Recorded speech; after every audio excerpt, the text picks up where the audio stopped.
Welcome to Abhinav Bharat. నేను journalist Ravichandra. ముఖ్యంగా Andhra Pradesh assembly సమావేశాలు ఇప్పుడు రసవత్తరంగా సాగుతున్నాయి. ఒకవైపు ప్రతిపక్ష హోదా ఇస్తేనే వైసీపీ అటెండ్ అవుతామని చెప్తున్నప్పటికీ కూడా ఆ పార్టీ నాయకులు ఎవరు కూడా ప్రతిపక్ష హోదా రాకపోవడంతో వాళ్ళు అసెంబ్లీ సమావేశాలకు దూరంగా ఉంటున్నారు. కానీ ఇక్కడ ప్రతిపక్షం లేదు కాబట్టి ప్రతిపక్ష పాత్ర కూడా మేమే ఎందుకు పోషించకూడదు అనే ఉద్దేశంతో ఇప్పుడు తెలుగుదేశం పార్టీ ముఖ్యంగా ప్రతిపక్ష హోదా పోషిస్తున్నట్టయితే మనకు ఈ అసెంబ్లీ సమావేశాల్లో స్పష్టంగా కనిపిస్తుంది.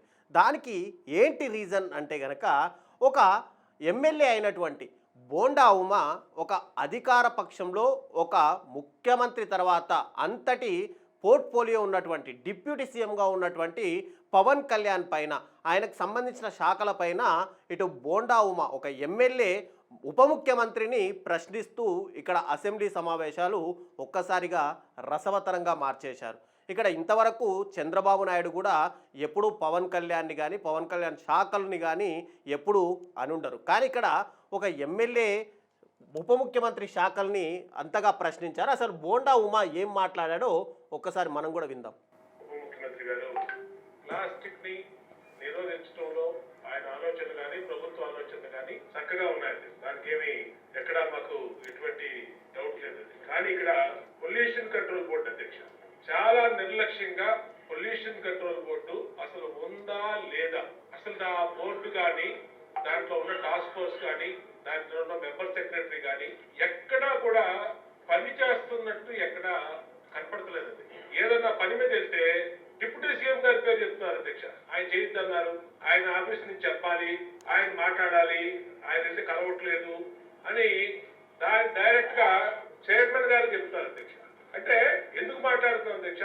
ఇప్పుడు ఈ ప్లాస్టిక్ ని నిరోధించడం ఇది ఒక ఇష్యూ అయితే దానికి డిప్యూటీ సీఎం గారు చెప్పారు, అది బ్రహ్మాండమైనటువంటి ప్లాన్, యాక్షన్ ప్లాన్. దాన్ని నిర్వహించి ఎమ్మెల్యేలు ప్రజాప్రతినిధులు అందరూ బాధ్యత తీసుకుంటే బ్రహ్మాండంగా జరుగుతుంది అధ్యక్ష. కానీ ఫ్యాక్టరీ పొల్యూషన్ అధ్యక్ష ఇక్కడే ఉన్నారు కృష్ణయ్య గారు, చైర్మన్ గారు, పెద్ద పెద్ద వాళ్ళందరినీ కూడా వాళ్ళు మరి ఏం ఇన్ఫ్లుయెన్స్ గురవుతున్నారో తెలియట్లు కానీ రామ్కి పరిశ్రమ అధ్యక్ష ఈ పొల్యూషన్ దాంట్లో ఆయన కూడా వెళ్ళి నెక్స్ట్ పవన్ కళ్యాణ్ అసలు అందుబాటులోనే ఉన్నారు. ఆయనకు సంబంధించిన శాఖల్లో ఎక్కడ ఏ పని కోసం వెళ్ళినప్పటికీ కూడా పవన్ కళ్యాణ్ పేరు చెప్పి తప్పించుకునే ప్రయత్నాలు చేస్తున్నారు అని చెప్పి ఇక్కడ బోండా ఉమా ఒక ఉప ముఖ్యమంత్రికి సంబంధించిన శాఖలపైన డైరెక్ట్గా కౌంటర్ అటాక్ చేశాడు. అయితే ఇక్కడ బోండా ఉమా మాట్లాడిన తర్వాత ఖచ్చితంగా జనసేన అభిమానులు కానీ జనసేన కార్యకర్తలు కానీ ఒక్కటే ఎక్స్పెక్ట్ చేసి ఉంటారు. ఎందుకంటే పవన్ కళ్యాణ్ అంటే ఖచ్చితంగా ఆవేశంగా మాట్లాడతాడు. దీనికి బోండా ఉమకు కూడా అంతే గట్టిగా పవన్ కళ్యాణ్ ఖచ్చితంగా అంతే ఆవేశంగా రిప్లై ఇస్తాడు అని చెప్పి కూడా ప్రతి ఒక్కరు కూడా ఆశించి ఉంటారు. కానీ ఇక్కడ పవన్ కళ్యాణ్ ఎప్పుడైతే ఉప ముఖ్యమంత్రిగా వచ్చాడో ఆ తర్వాత ఆయనలో కాస్త అంటే పార్టీలో ఉండడం, తర్వాత అసెంబ్లీలో మాట్లాడే విధానంలో కూడా పవన్ కళ్యాణ్ పూర్తిగా తగ్గి మాట్లాడుతున్నారు అని కూడా ఇక్కడ మనకు స్పష్టంగా తెలుస్తుంది. అయితే పవన్ కళ్యాణ్ ఎలాంటి రిప్లై ఇచ్చాడో ఒక్కసారి మనం కూడా చూద్దాం. అందుబాటులో ఉండడం ఇవన్నీ తప్పదు. రాగానే గౌరవ మన చైర్మన్ గారు కూడా చెప్పారు. ఫస్ట్ ఏంటంటే పొల్యూషన్ కంట్రోల్ బోర్డు సామాన్య మందికి సంబంధించి ఓన్లీ ఇండస్ట్రియల్ కనెక్టెడ్ అనుకుంటాం. ఇది ఫస్ట్ టైం కృష్ణయ్య గారు వచ్చాక వారికి తెలియజేసిన ఓపెన్. ఎవరైనా సరే ఎనీ ఆఫీస్కి వెళ్ళిపోయి మీరు పొల్యూషన్ కంట్రోల్ బోర్డు ఆఫీస్కి వెళ్తే మీకు అది ఓపెన్ ఉంటుంది. దానికి నేను బాధ్యత తీసుకున్న తర్వాత మొట్టమొదటి చేసినది అధ్యక్షుడు. కాబట్టి దీని మీద అవగాహన కల్పించాలి. అసలు వెళ్తే కొంత సమాధానం, ఎందుకంటే first of all employment shortage ఉంది, దానికి అదొక మేజర్ సమస్య. అలాగే వారు లేవనెత్తింది ఇంకొకటి రామ్కి సంస్థ మీద వారికి షోకాస్ నోటీస్ ఇష్యూ చేయడం జరిగింది, యాక్షన్ తీసుకోవడం జరిగింది. అలాగే చాలా వ్యర్థాలు.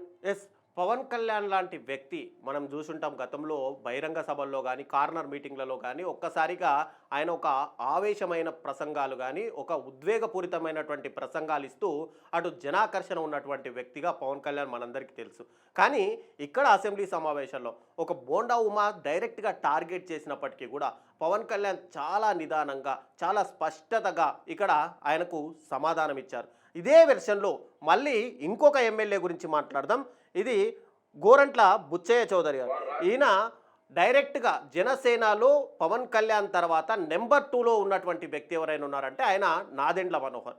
నాదెండ్ల మనోహర్కి సంబంధించి అంతే నాదెండ్ల మనోహర్ని టార్గెట్ చేస్తూ ఇక్కడ గోరంట్ల బుచ్చయ్య చౌదరి చాలా సీనియర్ ఎమ్మెల్యే అయి ఉండొచ్చు, కానీ ఒక పొజిషన్లో ఉన్నటువంటి మంత్రిని డైరెక్ట్గా ఆయనకు సంబంధించి ఆయన శాఖల్లో ఎలాంటి పనులు జరగట్లేదని చెప్పి ఆయన తీవ్రంగా అసంతృప్తి వెళ్ళగక్కుతూ అసెంబ్లీ సాక్షిగానే మాట్లాడారు. అసలు గోరంట్ల బుచ్చయ్య చౌదరి ఏం మాట్లాడారో ఒక్కసారి మనం చూద్దాం. మీరు చెప్పేస్తారు, మేము వింటాము, ఇంటికి పోతాం. ఎస్, వాళ్ళు రాసిస్తారు, మీరు చెప్పేస్తారు, మేము వింటాము, ఇంటికి పోతాం. ఇక తర్వాత ఎలాంటి దాంట్లో పురోగతి ఉండదు అని చెప్పి ఆయన స్పష్టంగా మాట్లాడారు. తర్వాత ఒక్కసారి విందాం. ఇదేనా న్యాయం జరగాలా అక్కర్లేదా? రాష్ట్ర ప్రజలకు మేలు జరగాలా అక్కర్లేదా? ఇంకా అధికార గణంలో మార్పు రాలే. గత ప్రభుత్వం నడకలు నడుస్తా ఉన్నారు. పొరుగుంటి పొర్లకూర రుచి అని చెప్పాను. ఈ రాష్ట్రంలో ఉత్పత్తి అయిన వస్తువులు మార్కెటింగ్ చేసుకోలేకపోతా ఉన్నాం. అసలు మీ డిపార్ట్మెంట్ దగ్గరికి వెళ్తే అసలు రిజిస్ట్రేషన్ లేదు పోమన్నారు. SMS కి అవకాశం లేదు పోమన్నారు. మీ దగ్గర నీతి వ్యాఖ్యలు చూస్తున్నారు. వాళ్ళ ఆఫీసులకు వెళ్తే వాడు ఎలా బిహేవ్ చేస్తారో మనం కూడా చూస్తా ఉన్నాం. వాళ్ళ లెక్కపత్రం లేదు. కనీసం ఈ రాష్ట్రం కోసం, రాష్ట్ర ప్రజల కోసం, రాష్ట్ర ఇండస్ట్రీ కోసం, ఉపాధి కోసం పనిచేద్దామని ఆలోచన ఉంటే, మనసు ఉంటే మార్గం ఉంటుంది సార్. చంద్రబాబు గారు చెప్పినట్టుగా మనసు ఉంటే మార్గం ఉంటుంది. అసలు మనసే లేకపోతే మనం ఏం చేస్తాం? ఎస్, మనసుంటే మార్గం ఉంటుంది. అసలు వాళ్ళకు మనసే లేదు, చేయాలనే ఒక తాపత్రయం కూడా లేదు అని చెప్పి డైరెక్ట్గా అసెంబ్లీ సాక్షిగా ఇక్కడ గోరంట్ల బుచ్చయ్య చౌదరి నాదెండ్ల మనోహర్ని టార్గెట్ చేస్తూ మరీ మాట్లాడారు. ఇక్కడ దానికి కూడా నాదెండ్ల మనోహర్ రిప్లై ఏమిచ్చారో ఒక్కసారి మనం విందాం. గౌరవ శాసనసభ్యులు గతంలో కూడా ఎంతో ఆవేదనతోటి మన రాష్ట్రంలో ఉన్న వ్యవస్థని మనం కాపాడుకోవాలనే విషయం పెద్దలు బుచ్చయ్య చౌదరి గారు ప్రస్తావించారు. అయితే ఇక్కడ ప్రైస్ వేరియేషన్ చాలా ఎక్కువగా అనిపింది అధ్యక్ష.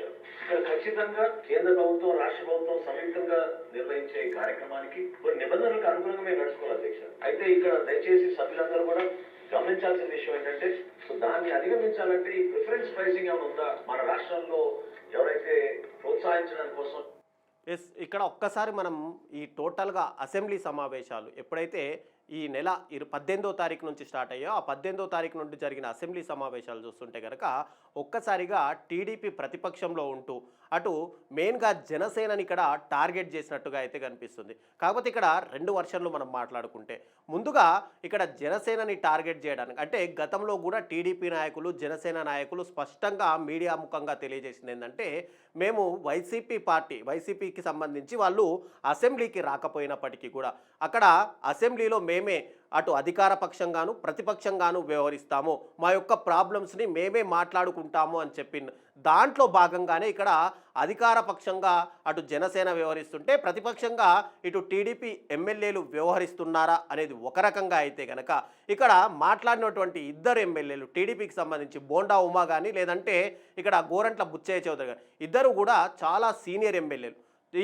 వీళ్ళకు ఖచ్చితంగా ఈసారి మంత్రి పదవి వస్తుంది అని చెప్పి వాళ్ళు కూడా ఆశించారు. కానీ ఇక్కడ అకస్మాత్తుగా జనసేన ఎంటర్ అవ్వడంతో వాళ్లకు సంబంధించినటువంటి మంత్రి పదవులు అక్కడ జనసేన పార్టీకి ఇవ్వాల్సి వచ్చిందనే అసంతృప్తి గనక వీళ్ళలో ఉందా, లేదంటే అంటే మనకు ఈ టాక్ కాకుండా ఇంకొక వర్షన్ కూడా మాట్లాడితే ఏంటంటే, ఎప్పుడైతే సీనియర్లు ఉన్నారో వాళ్ళందరికీ కూడా మంత్రివర్గంలో చోటు ఇవ్వకూడదు అని చెప్పి నారా లోకేష్ మెయిన్గా చంద్రబాబు పైన ఒత్తిడి తేవడంతో ఈసారి కొత్తగా వచ్చినటువంటి మంత్రివర్గంలో జూనియర్ ఎమ్మెల్యేలు కానీ లేదంటే తక్కువ ఏజ్ ఉన్న ఎమ్మెల్యేలకు ఈసారి మంత్రివర్గంలో చోటు ఇచ్చారు. కాబట్టి ఆ వర్షన్లో కాకుండా ఇప్పుడు మనం మాట్లాడినట్టుగా వీళ్ళు కనుక అంటే జనసేన పార్టీ వచ్చినందుకే వీళ్ళ యొక్క మంత్రి పదవులు రాలేదనే అసంతృప్తి వీళ్ళలో కనిపిస్తుందా, అందుకే జనసేనని మెయిన్గా అటు డిప్యూటీ సీఎంగా ఉన్నటువంటి పవన్ కళ్యాణ్ని కానీ లేదంటే జనసేనలో నెంబర్ 2 పొజిషన్లో ఉన్నటువంటి నాదెండ్ల మనోహర్ని కానీ ఇండైరెక్ట్గా కానీ డైరెక్ట్గా కానీ వీళ్ళు అటాక్ చేస్తున్నట్టయితే